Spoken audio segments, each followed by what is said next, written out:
हर हर महादेव की जय। शिव महापुराण कथा की जय। आज कथा,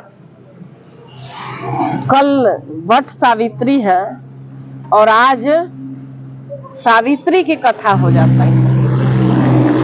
वट सावित्री क्यों करते हैं? सब लोगों का यही क्वेश्चन है कि वट सावित्री क्यों करते हैं। वट सावित्री, जो सावित्री थी, उस राजा के घर में जन्म ली थी। तो राजा रानी बहुत, ब्रह्मा जी और उनकी पत्नी सावित्री, सरस्वती जी के सावित्री ही कहा गया है, बहुत बड़े भक्त थे, बहुत पूजा करते थे। पूजा करते थे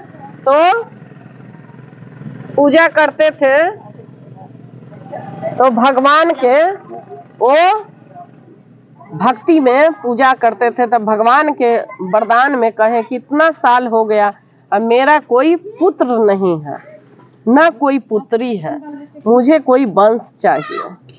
बहुत तपस्या करने लगे, तपस्या में लीन रहने लगे। तपस्या में जब लीन थे तो माता प्रकट हो गई और कहे कि जाओ जाओ, तुमको पुत्री प्राप्त होगा। उनको 9 महीना के बाद पुत्री की प्राप्ति हुई। पुत्री के नाम सावित्री रखे, पुत्री का नाम सावित्री रखे।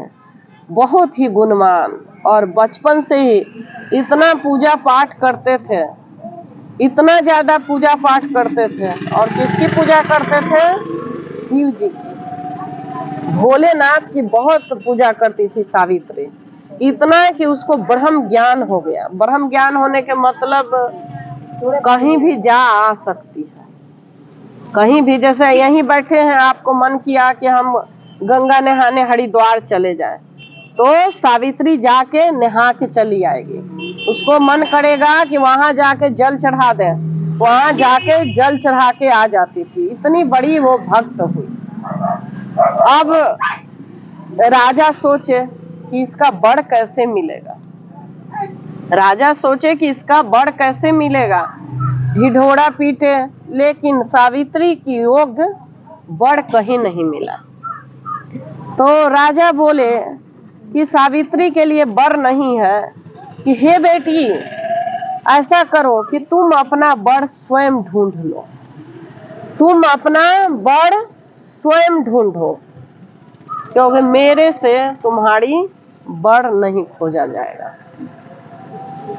नारद जी भी बोले कि नारद जी जब आए, नारद जी भी बोले कि सावित्री का वर स्वयं खोजेगी, सावित्री ही खोजेगी, हमारे अंदर खोजने की नहीं है। ना मैं बता सकता हूँ कि कैसा वर है और कहाँ वर है। सावित्री अपना रथ लेके निकल पड़ी। राजकुमारी थी ही, भक्त थी ही, भक्त थी ही, भगवान का ध्यान करके निकल गई। रोज जाती थी, कभी जंगल में ढूंढती थी, कभी नगर में ढूंढती थी, कहीं कहीं कई मंदिरों में गई कि मेरे को पति मिले। बहुत ढूंढी, लेकिन कहीं उसको नहीं मिला, पति कहीं नहीं मिला।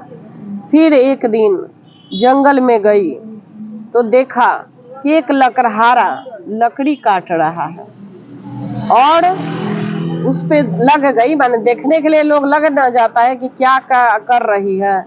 लकड़ी काट के लकड़हारा और छोटा छोटा टुकड़ा करके घर में ले आई। देखी कि एक झोपड़ी बना हुआ है, उसमें बूढ़े 2 माँ बाप हैं। उनको आकर खाना बनाया, खिलाया, उनकी सेवा की, उनको नहाना धोना, खाना बना के खिलाना पिलाना, लकड़ी लाना, फिर लकड़ी को बेचना, 2 पैसा जो मिले वो बूढ़े माँ बाप की सेवा करना। वो देख के राजकुमारी सावित्री बहुत प्रसन्न हुई कि मेरे योग्य यही मेरा पति हो सकता है। अब कहाँ वो राजकुमारी, कहाँ वो राजकुमारी। और इस तरह से वो सब ठुकरा दी, जितने राजकुमार थे सब जगह ठुकरा दी। और कहाँ खोजने लगी? एक लकड़हारा को, एक लकड़हारा को कह रही है कि यही मेरा पति के योग्य है। और सत्यवान से जाके कहती है कि मैं आपसे शादी करना चाहते हैं। सत्यवान नाम था जो लकड़हारा था। सत्यवान बोलते हैं कि मैं आपके लायक नहीं हूँ। कहाँ आप इतनी बड़ी राजकुमारी स्टेट की, और मैं कहाँ लकड़हारा, आपके योग्य मैं नहीं हूँ। तो बोले, सावित्री बोली कि मेरे लिए आप ही योग्य हैं। जो माँ बाप के सेवा करता है वो दुर्लभ है, इस दुनिया में दुर्लभ है जो माँ बाप का सेवा करता है। और आप लकड़ी काट के ले आकर माँ बाप के सेवा करते हैं। हम आपसे ही शादी करेंगे। और शादी कर लेती है। गंधर्व विवाह होता है, ये मतलब ऐसे ही शादी हो जाता है। नारद जी आते हैं, बोलते हैं नारद जी कि ये तुमने क्या कर दिया, ये तुमने क्या कर दिया। इसकी आयु तो 1 साल ही है, इसकी आयु है 1 साल, और इस तारीख को, इस डेट को ये मर जाएगा। और कोई धर्म, कोई ज्ञान इसको कुछ नहीं बचा सकता। तुम्हारी पतिव्रता धर्म भी नहीं बचा सकता इसको। ऐसा है 1 साल के बाद इसको मरना तय है। सावित्री बोली कि मैंने मन वचन कर्म से पति मान लिया है, मेरे यही आराध्य है। और पति के साथ रहने लगी, राजसी ठाठ सब छोड़ दिया और पति के साथ झोपड़ी में आके रहने लगे। रोज शिवलिंग के पार्थिव लिंग बनाती थी नियम से। उस पे कहा गया है ना कि 1001 बेलपत्र, 1001 से, मतलब इतना फूल से एक एक करके ओम नमः शिवाय करके चढ़ाया करती थी। मतलब जब उसका पति लकड़ी काटने जाता था तब वो शिव जी की पूजा करती थी। अपने घर के काम करके, सास ससुर के सेवा करके सारा काम कर लेती थी और भगवान में लग जाती थी। भगवान भी सावित्री से प्रसन्न थे, भगवान भी सावित्री से बहुत प्रसन्न थे। टाइम आते गया, पूजा बढ़ते गया, भक्ति बढ़ते गया। और उसके बाद जैसी टाइम आया तो आज कहती है सावित्री कि आज मत जाइए, आज मत जाइए, क्योंकि आज वहां जाइएगा और कुछ हो जाएगा। मृत्यु का होता है, निश्चित होता है। जहां आपका मौत होना होगा ना, वहीं आप पहुंचिएगा तो मौत होगा, नहीं तो नहीं होगा। इस प्रकार वो रोक रही है कि आज मत जाइए प्रभु, आज मत जाइए, बार बार कह रही है। लेकिन वो माना नहीं, वो मान नहीं रहा है, चल जाता है। तो वहां पे कहती है कि मैं भी आज आपके साथ चलूंगी। उसको पता है कि आज मेरी पति के मौत है, मैं भी आपके साथ चलूंगी। इस प्रकार वो कह रही है। और उसी प्रकार कहते कहते भगवान के ध्यान करते हुए अपने पति के पीछे पीछे चल पड़ती है। बहुत लोग बोलते हैं कि आप किस तरह से सेवा करोगे माँ बाप को, सास ससुर के, आप रुक जाओ। पति बता रहे हैं कि आज मत जाओ, तुम अपनी सास ससुर के सेवा करो। बोलती है सावित्री कि नहीं स्वामी, आज मेरे को स्वामी के पास जाना है, स्वामी के साथ जाना है। साथ चल पड़ती है और जाके बड़ के पेड़ के नीचे बैठती है, बड़ के पेड़ के नीचे बैठती है। और वो लकड़ी काट के लाया सत्यवान, और कहता है सत्यवान कि हे प्रिय, अब मेरा मन अच्छा नहीं कर रहा है। हे प्रिय, अब मेरा मन अच्छा नहीं लग रहा है, मुझे बेचैनी हो रही है। तो वो कह रही है, सावित्री बोली कि हे नाथ मेरे गोद में लेट जाइए, हे नाथ मेरे गोद में लेट जाइए। और सत्यवान सावित्री के गोद में लेट जाती है। सावित्री के गोद में सत्यवान लेट जाता है। उधर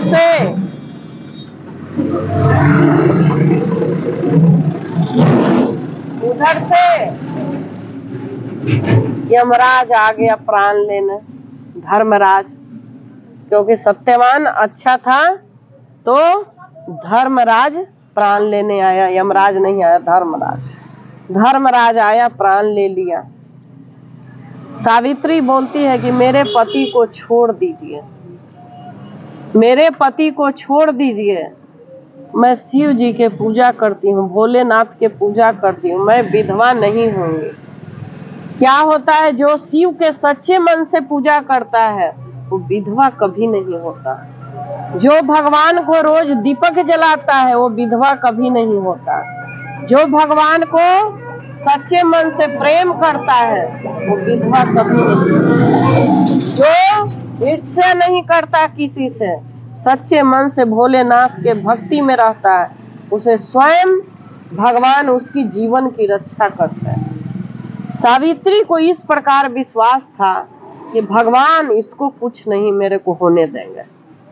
वो कहती है, जब प्राण लेके जाने लगे तो उसके साथ सावित्री चल पड़ती है, पति को लिटा देती है और साथ चल पड़ती है। कुछ दूर जाती है तो धर्मराज बोला कि तुम लौट जाओ, तुम तो राजकुमारी हो, तुमको क्या दिक्कत, एक लकड़हारा ही ना मरा है, जाओ तुम राज करो, दूसरी विवाह रचाओ। तो बोलती है सावित्री कि पतिव्रता धर्म ये नहीं कहता, मेरे यही पति है और मैं दूसरा पति कभी नहीं करूंगा, दूसरा पति मैं कभी नहीं करूंगी, यही मेरे पति हैं। तो धर्मराज बड़ा खुश हुआ, होता है ना आदमी खुश होता है। बोला कि वर दीजिए, बोला कि एक वर मांगो, जीवन तो नहीं लौटाएंगे लेकिन एक वर मांगो। तो बोलती है कि मेरे को पुत्र की कामना है, मेरे को पुत्र की कामना है। तो धर्मराज बोलता है कि तथास्तु, जरूर तुमको पुत्र होगा। फिर कुछ दूर जाता है तो धर्मराज बोलता है, पीछे पीछे सावित्री जाती है कि अब तो चले जाओ, तुम्हारा राज वैभव इतना बड़ा, राजकुमारी तुम, इतना प्रजा का देखना है, तुम लौट जाओ, क्यों अपने ये प्राण के देने के पीछे पड़ी हो। अब तुम इतना दूर आ गई, यहाँ कोई नहीं आता, तुम्हारा तप है जो मेरे पीछे इतना आ गई, अब तुम लौट जाओ। बोलती है कि मेरे धर्म, मेरे ज्ञान लौटने के लिए नहीं कह रहा है, आपके साथ ही जाऊंगी। कहते हैं कि हे पुत्री, मैं बहुत प्रसन्न हूँ, वर मांगो। बोलती है कि मेरे सास ससुर की ज्योति लौटा दीजिए, अंधे थे, मेरे सास ससुर की नैन की ज्योति दे दीजिए। तो दे दिए। धर्मराज बोले कि तथास्तु, ज्योति सास ससुर के मिल गई। फिर धर्मराज आगे बढ़े लेकिन सावित्री लौटी नहीं। सावित्री आगे चलती गई, चलती गई।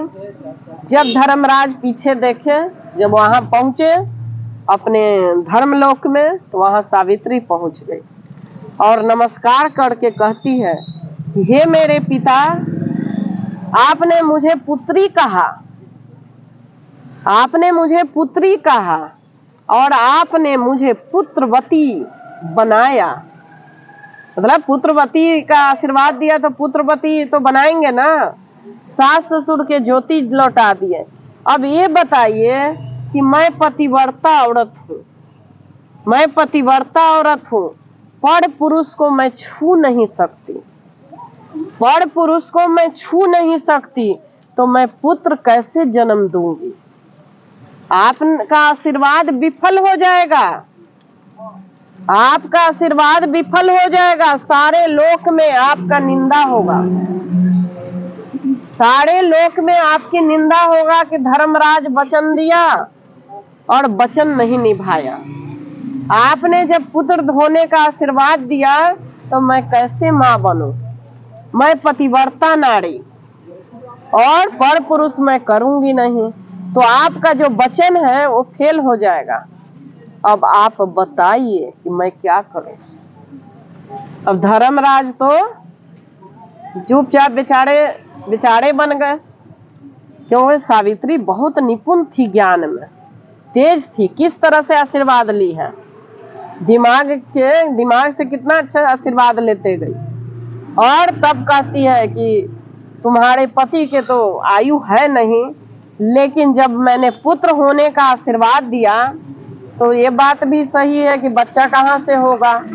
तथास्तु, तुम्हारा पति का जीवन दान मैं दे रहा हूं, तुम्हारा पति का मैं जीवन दान दे रहा हूं। मेरे को वचन भंग नहीं पसंद, मतलब नहीं चाहिए। जाओ, तुम्हारा पति जीवित हो गया। सावित्री धर्मराज को पैर छूती है, नमस्कार करती है और कहती है कि धन्य हो पिता, जो आपने मेरे पति लौटा दिया, मेरा सुहाग लौटा दिया, मेरा कोख लौटा दिया, मेरे पुत्र लौटा दिए। और आती है तो पति सो के उठता है कि क्या हो गया मुझे? अब तो कुछ नहीं हुआ। कहती भी नहीं है कि आप मर गए थे। सबसे बड़ी बात है कि कहती भी नहीं है कि आप मर गए। उधर से सास ससुर के ज्योति आ गया, चलिए प्रभु घर चलिए। घर ले जाके जाती है तो सास ससुर के ज्योति आ गई। वहां भी नहीं कहती कि मैंने कुछ किया है। इतना बड़ा कर्म करके फिर भी नहीं मुंह से कह रही है कि हमने ऐसा कुछ किया है। नारद जी आते हैं, नारद जी बताते हैं कि तुम्हारी पत्नी धन्य है और तीनों लोकों में पूजी जाएगी, तीनों लोकों में पूजी जाएगी तुम्हारी नारी, जो तुम्हारा प्राण लौटा के लाई। सत्यवान देख के हैरान होता है कि मेरी पत्नी मेरा प्राण लौटा ली। सास ससुर हैरान हो गए, सब लोग इसी को जय जयकार करने लगे। और सारे भगवान आते हैं, भोलेनाथ आते हैं, सारे देवी देवता आते हैं और कहते हैं कि जो नारी सच्चे मन से उस वट वृक्ष बरगद में, जहाँ है सावित्री का बरगद, इस बरगद में आकर जो नारी वहां पूजा करेगी वो सदा सुहागन रहेगी, उसके पति पर कभी कोई आंच नहीं आएगा। इस तरह से सब देवी देवता उस वृक्ष में जहाँ सत्यवान मरे थे वहां आशीर्वाद देते हैं कि जो भी इस वट वृक्ष से पूजा करेगा उसकी मनोकामना पूरा होगी, वो सदा सुहागन, जन्म जन्म सुहागन रहेंगे। और जो हर साल में एक बार ये व्रत आएगा और उस व्रत को जो भी करेगा उसकी मनोकामना पूर्ण होगी। यही सावित्री का कथा है। हर हर महादेव की जय।